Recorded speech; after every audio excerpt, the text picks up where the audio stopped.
नमस्कार दोस्तों, Indian civil services हमारे इस यूट्यूब चैनल पे आप सबका एक बार फिर से बहुत बहुत स्वागत है। दोस्तों, जैसा कि आप सब जानते हैं, हम आप सबके लिए प्रतिदिन IAS, PCS, SSC, bank, railway व अन्य कॉम्पिटिटिव एग्जाम के लिए स्टडी मटेरियल लेकर हाजिर होते हैं।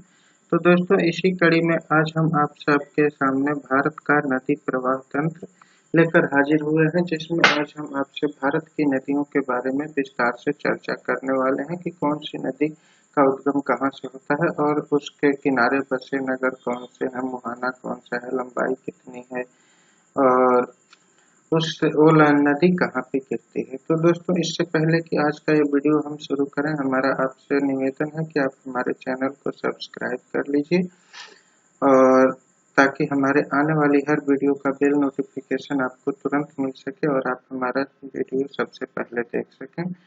तो दोस्तों, आप हमारे चैनल को सब्सक्राइब करके और आने वाले बेल के निशान को तुरंत दबा लीजिए। तो दोस्तों, आज का ज़्यादा आपका समय न लेते हुए चलिए आज की वीडियो हम शुरू करते हैं, जिसका नाम है भारत की नदियाँ। जी हाँ दोस्तों, आज हम भारत की नदियों के बारे में बात करते हैं। तो दोस्तों, चलिए वीडियो को शुरू करते हैं। आज हम बात करने वाले हैं भारत की नदियों के बारे में। तो दोस्तों, इस कड़ी में सबसे पहले आता है हिमालयी भारत की नदियाँ, मतलब वे नदियाँ जिनका उद्गम हिमालय से होता है। सबसे पहले हम इन नदियों की बात कर लेते हैं।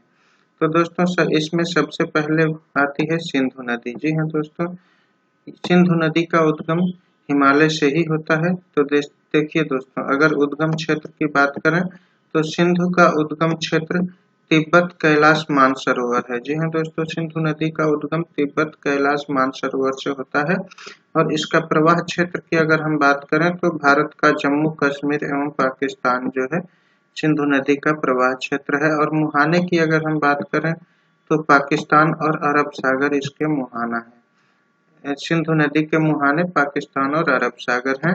और अगली लंबाई की अगर हम बात करें तो लंबाई इसकी सिंधु नदी की लंबाई 2880 किलोमीटर है और सिंधु नदी के किनारे स्थित नगर कराची है। जी हाँ दोस्तों, कराची सिंधु नदी के किनारे पर स्थित है। अब ये तो रही सिंधु नदी की बात। अब आगे बढ़ते हैं और देखते हैं सतलज नदी की बात। सतलज नदी देख लेते हैं। सतलज नदी का उद्गम क्षेत्र तिब्बत मानसरोवर झील और राकस ताल है। जी हाँ दोस्तों, सतलज नदी का उद्गम क्षेत्र तिब्बत मानसरोवर झील और जिसे राकस ताल कहते हैं यह है। और प्रवाह क्षेत्र की बात करें तो हिमाचल प्रदेश, पंजाब और पाकिस्तान। हिमाचल प्रदेश, पंजाब और पाकिस्तान इसके सतलज नदी के प्रवाह क्षेत्र हैं। और अगला बात आती है मुहाने की। तो इसका मुहाना मिठानकोट के निकट सिंधु नदी में है। सिंधु नदी सतलज नदी का मुहाना मिठानकोट के निकट सिंधु नदी में है। और लंबाई की बात करें अगर तो सतलज नदी की लंबाई 1440 किलोमीटर है। तो दोस्तों, ये हमने देखा सतलज नदी के बारे में। अब इसमें आगे बढ़ते हैं वीडियो में और देखते हैं ये है ब्यास नदी आपकी। अब हम बात कर लेते हैं ब्यास नदी की। तीसरे नंबर पे आती है ब्यास नदी। अब ब्यास नदी का उद्गम क्षेत्र जो है रोहतांग दर्रा है। ब्यास नदी का उद्गम जो है रोहतांग के दर्रे से होती है और इसका प्रवाह क्षेत्र हिमाचल प्रदेश और पंजाब है। मतलब ब्यास नदी हिमाचल प्रदेश और पंजाब में बहती है और इसका मुहाना हरिके के निकट सतलज नदी में है। मतलब ब्यास नदी का मुहाना हरिके के निकट सतलज नदी में है। और ब्यास नदी की अगर हम लंबाई की बात करें तो इसकी लंबाई 615 किलोमीटर है। ब्यास नदी की कुल लंबाई 615 किलोमीटर हुई है। ये तो रही ब्यास नदी की बात। अब हम बात कर लेते हैं रावी, जिसे पारूसड़ी के नाम से भी जाना जाता है। जी हाँ दोस्तों, ध्यान रखिएगा, रावी नदी को पारूसड़ी नदी के नाम से भी जाना जाता है। इसका रावी नदी का उद्गम क्षेत्र हिमाचल प्रदेश के कुल्लू पहाड़ी में है। जी हाँ दोस्तों, रावी नदी का उद्गम क्षेत्र हिमाचल प्रदेश के कुल्लू पहाड़ी में है। और इसकी प्रवाह क्षेत्र की अगर रावी नदी के प्रवाह क्षेत्र की हम बात करें तो इसका प्रवाह क्षेत्र हिमाचल प्रदेश, पंजाब और पाकिस्तान है।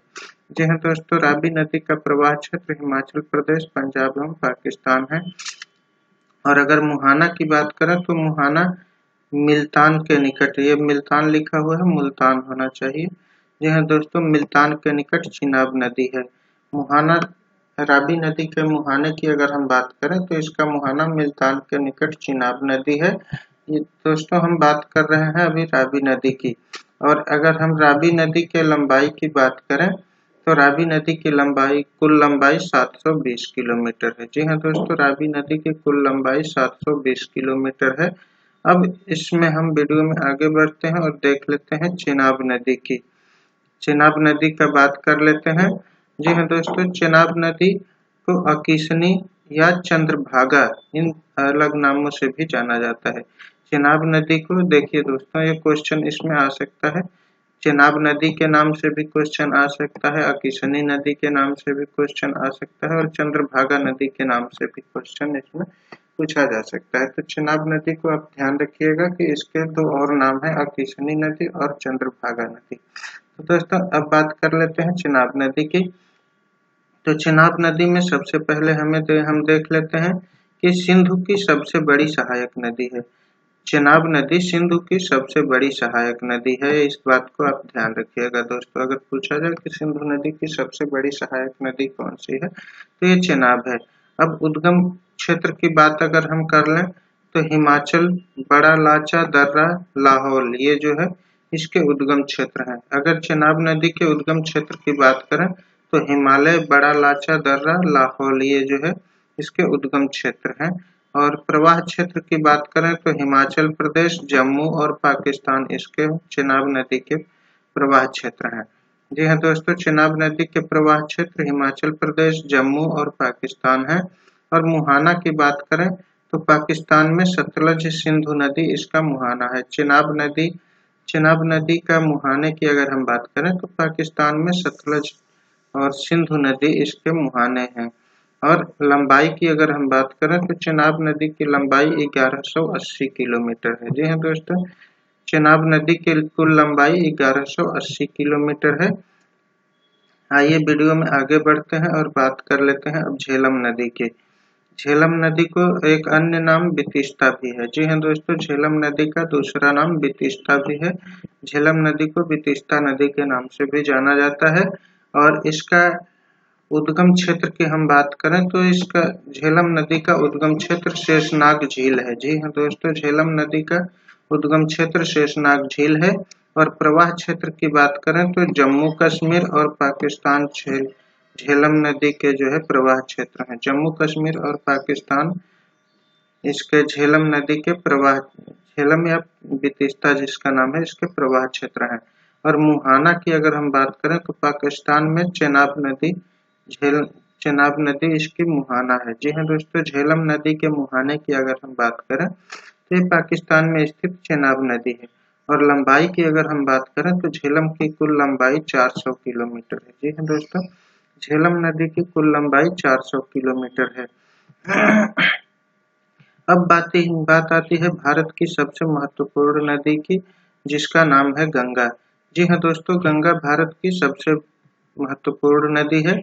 और अब हम गंगा नदी के बारे में बात करने वाले हैं। जी हाँ दोस्तों, गंगा नदी के उद्गम क्षेत्र की अगर हम बात करें तो गढ़वाल हिमालय। जी हाँ दोस्तों, ये देखिए गढ़वाल में हिमालय में गंगोत्री हिमनद से गंगा की उत्पत्ति होती है। जी हाँ दोस्तों, गढ़वाल जिले हिमालय में गंगोत्री नामक हिमनद से गंगा की उत्पत्ति होती है। और प्रवाह क्षेत्र की अगर बात करें तो उत्तराखंड, उत्तर प्रदेश, बिहार और पश्चिम बंगाल गंगा नदी के प्रमुख प्रवाह क्षेत्र हैं। और मुहाना की बात करें तो बंगाल की खाड़ी में डेल्टा जो है इसका मुहाना है। बंगाल की खाड़ी में डेल्टा गंगा नदी का मुहाना है। और गंगा नदी की अगर लंबाई की हम बात करें तो गंगा नदी की लंबाई 2510 किलोमीटर है। गंगा नदी की कुल लंबाई 2510 किलोमीटर है। और शीर्ष नदी की अगर हम बात करें तो गंगा नदी की शीर्ष नदी अलकनंदा और भागीरथी है, जो देवप्रयाग में संगम बनाती हैं। जी हाँ दोस्तों, देवप्रयाग में संगम बनाती है अलकनंदा और भागीरथी। ये दोनों नदियां इसकी गंगा नदी की शीर्ष नदियां हैं। अब आइए वीडियो में आगे बढ़ते हैं और बात कर लेते हैं यमुना नदी की। अब बात यमुना नदी की आती है। गंगा नदी के बाद यमुना नदी की बात आती है। तो यमुना गंगा की प्रमुख सहायक नदी है। जी हाँ दोस्तों, इसको आप ध्यान रखिएगा। यमुना गंगा की प्रमुख सहायक नदी है और इसका उद्गम क्षेत्र जो है यमुनोत्री हिमनद है।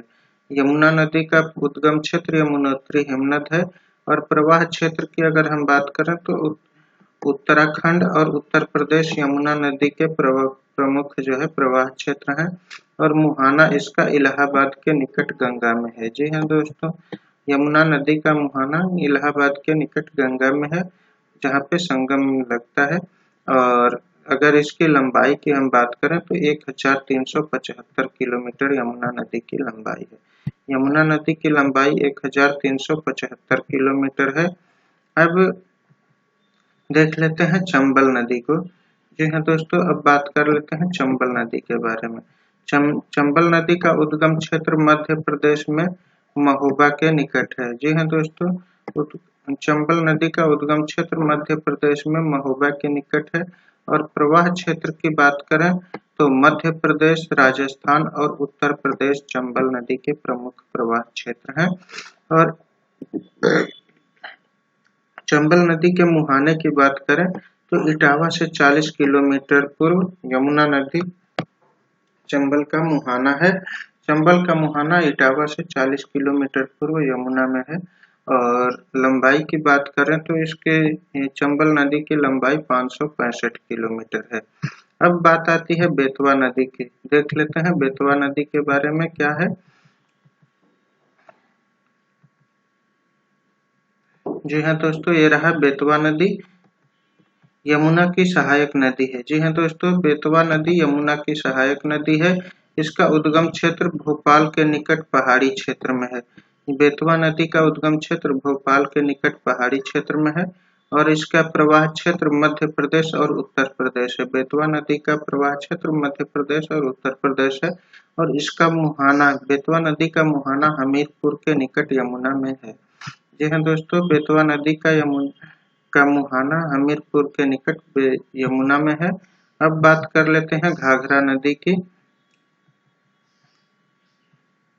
देख लेते हैं घाघरा नदी, जिसे करनाली नदी के नाम से भी जाना जाता है। घाघरा नदी का एक अन्य नाम करनाली नदी भी है।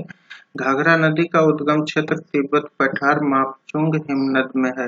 जी हाँ दोस्तों, घाघरा नदी का उद्गम क्षेत्र तिब्बत पठार मापचुंग हिमनद में है और इसका घाघरा नदी का प्रवाह क्षेत्र तिब्बत, उत्तर प्रदेश और बिहार है। जी हाँ दोस्तों, घाघरा नदी का प्रवाह क्षेत्र तिब्बत, उत्तर प्रदेश और बिहार है।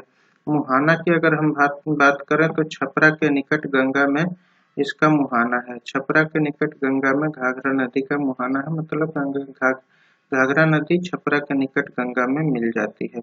और लंबाई की बात करें तो घाघरा नदी की लंबाई कुल 1080 किलोमीटर है।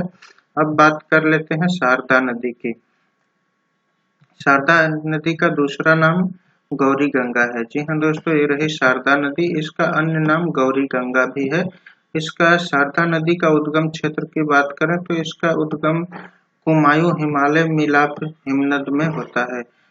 उद्गम क्षेत्र शारदा नदी का उद्गम कुमायूं हिमालय में मिलाप हिमनद में से होता है और इसका शारदा नदी का प्रवाह क्षेत्र उत्तर प्रदेश है और इसका मुहाना जो है बरहम घाट के पास घाघरा नदी में है।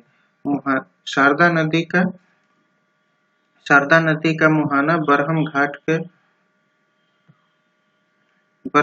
के पास जो है घाघरा नदी में है। अब बात कर लेते हैं गंडक नदी की। जी हाँ दोस्तों, गंडक नदी जिसे शालिग्रामी, जी हाँ दोस्तों, गंडक नदी के अन्य नाम देख लीजिए, गंडक, शालिग्रामी या नारायणी। इन तीनों नामों में से किसी नाम से भी आपसे पूछा जा सकता है। गंडक नदी के ये 3 नाम है, गंडक, शालिग्रामी और नारायणी। ये आप याद रखिएगा। अब आइए वीडियो में आगे बढ़ते हैं। तो गंडक का उद्गम क्षेत्र नेपाल की महाभारत श्रेणी है। जी हाँ दोस्तों, गंडक नदी का उद्गम नेपाल की महाभारत श्रेणी से होता है और इसका प्रवाह क्षेत्र नेपाल और बिहार है। गंडक का प्रवाह क्षेत्र नेपाल और बिहार है। और मुहाना की बात करें तो हाजीपुर के निकट गंगा में इसका गंडक नदी का मुहाना है और गंडक नदी की कुल लंबाई 425 किलोमीटर है। गंडक नदी की कुल लंबाई 425 किलोमीटर है। अब बात कर लेते हैं कोसी नदी की। जी हाँ दोस्तों, कोसी नदी को देख लेते हैं। कोसी बिहार की शोक के नाम से जानी जाती है। कोसी नदी को बिहार का शोक कहा जाता है। इसका अन्य नाम अरुण नदी है। कोसी नदी का दूसरा नाम अरुण नदी है। इसका उद्गम क्षेत्र की अगर हम बात करें तो इसका उद्गम नेपाल की पहाड़ी से होता है। कोसी नदी का उद्गम नेपाल की पहाड़ी से होता है और इसके प्रवाह क्षेत्र की बात करें तो नेपाल और बिहार में कोसी का प्रवाह होता है। कोसी का प्रवाह क्षेत्र नेपाल और बिहार है। और इसके कोसी नदी के मुहाने की बात करें तो मनिहारी से 32 किलोमीटर पश्चिम गंगा नदी में इसका मुहाना है। कोसी नदी का मुहाना मनिहारी से 32 किलोमीटर पश्चिम गंगा नदी में है। और लंबाई की अगर हम बात करें तो इसकी कोसी नदी की लंबाई 730 किलोमीटर। कोसी नदी की कुल लंबाई 730 किलोमीटर है। अब आइए वीडियो में आगे बढ़ते हैं और देखते हैं सोन नदी को। सोन नदी के बारे में बात कर लेते हैं। सोन नदी का उद्गम क्षेत्र मध्य प्रदेश के अमरकंटक पहाड़ी से होता है। सोन नदी का उद्गम मध्य प्रदेश के अमरकंटक पहाड़ी से होता है और इसका प्रवाह क्षेत्र मध्य प्रदेश और बिहार है। और मुहाना की अगर हम बात करें तो सोन नदी का मुहाना मनेर पटना से पश्चिम गंगा नदी में है। मतलब गंगा नदी में सोन नदी गिर जाती है पटना से पश्चिम में मनेर नामक जगह में। और इसकी कुल लंबाई सोन नदी की लंबाई 780 किलोमीटर है। जी हाँ दोस्तों, सोन नदी की लंबाई कुल 780 किलोमीटर है। अब बात आती है दामोदर नदी की। जी हाँ दोस्तों, देख लेते हैं दामोदर नदी। दामोदर नदी को बंगाल का शोक कहा जाता है। आप याद रखिएगा, दामोदर नदी बंगाल का शोक है। और दामोदर नदी का उद्गम क्षेत्र छोटा नागपुर का पठार है। दामोदर नदी का उद्गम छोटा नागपुर के पठार से होता है। और इसके प्रवाह क्षेत्र की बात करें तो पश्चिम बंगाल दामोदर नदी का प्रवाह क्षेत्र है। और अगर हम मुहाना देखें तो पश्चिम बंगाल में डायमंड हार्बर के निकट हुगली में जो है दामोदर नदी का मुहाना है। पश्चिम बंगाल में डायमंड हार्बर के निकट हुगली नदी का मुहाना है।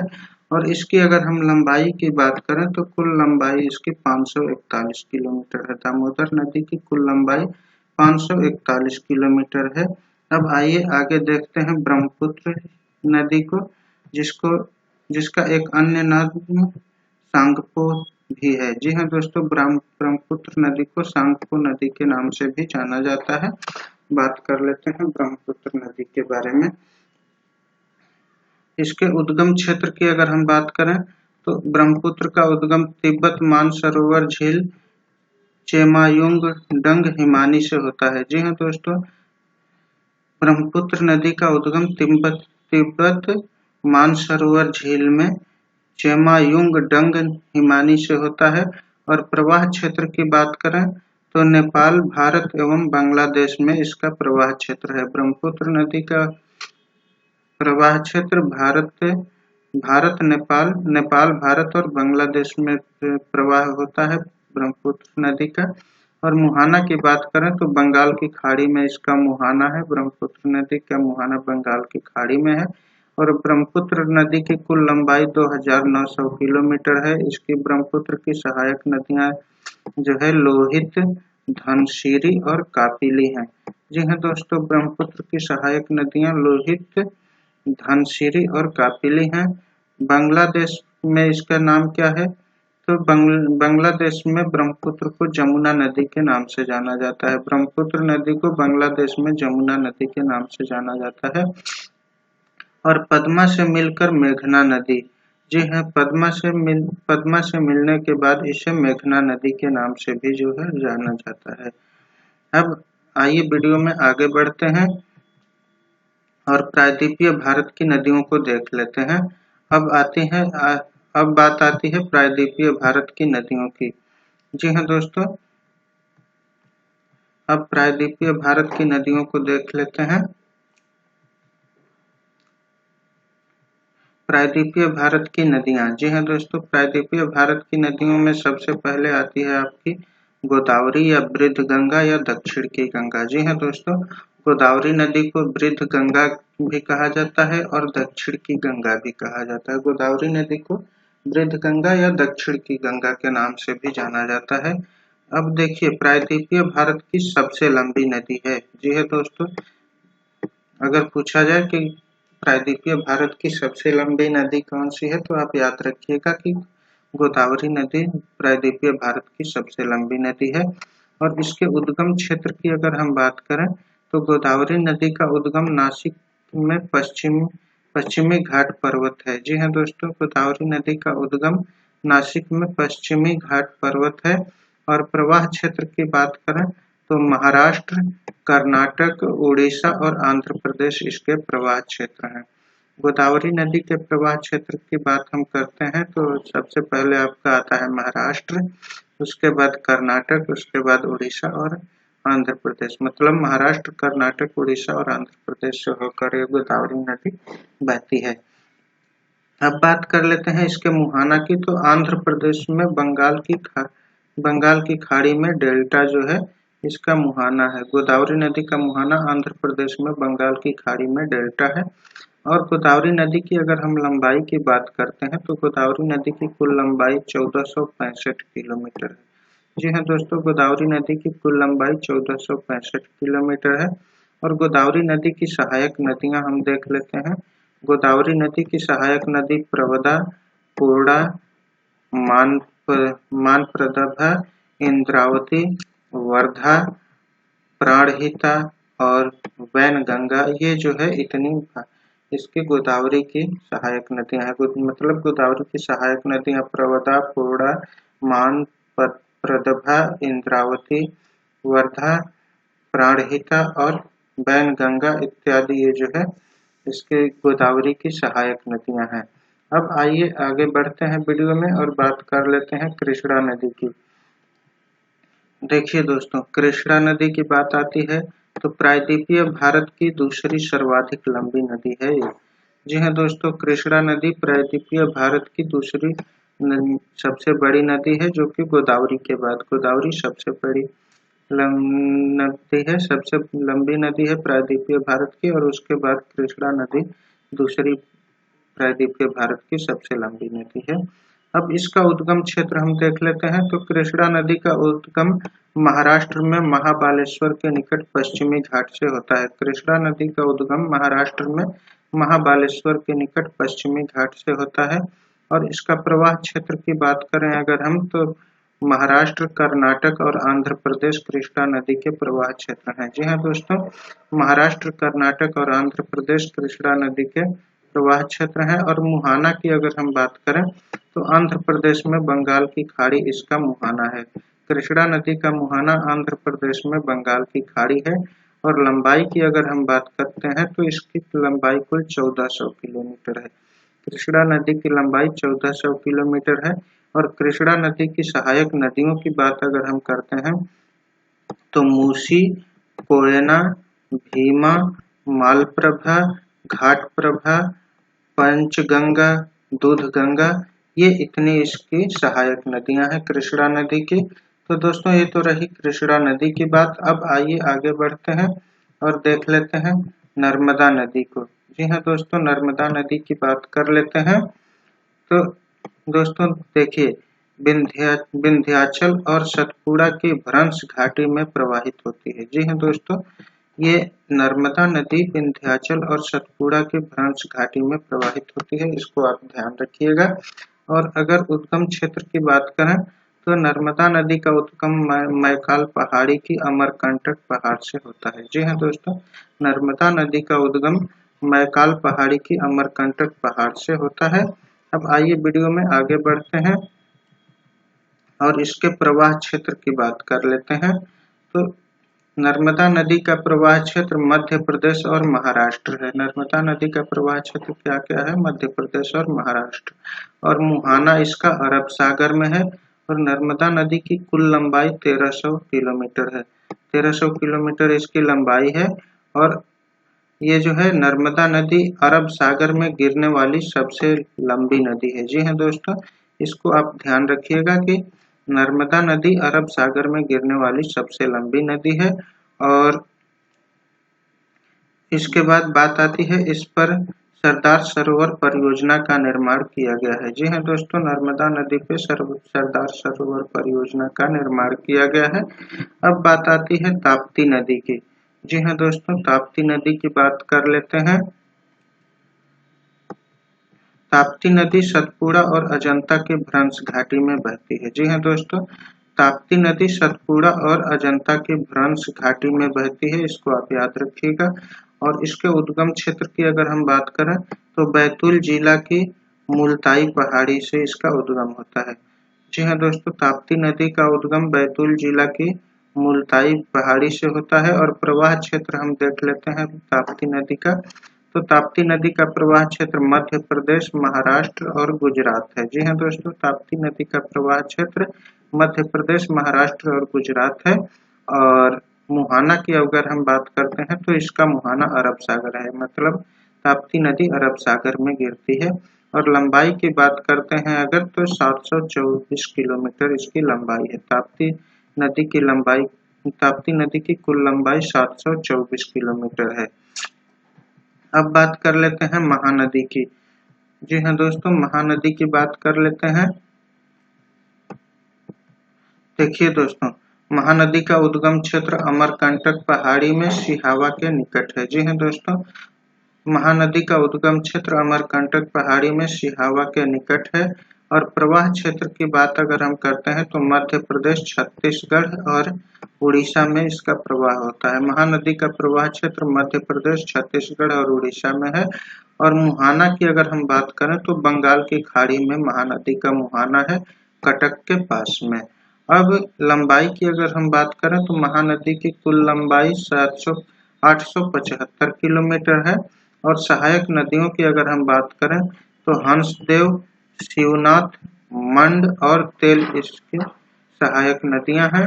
और महानदी पर इस पर जो है हीराकुंड परियोजना का निर्माण हुआ है। जी हाँ दोस्तों, महानदी पर हीराकुंड परियोजना का निर्माण हुआ है। और महानदी की सहायक नदियां जो है हंसदेव, शिवनाथ, मंड व तेल हैं। अब आगे बढ़ते हैं और बात कर लेते हैं कावेरी नदी की।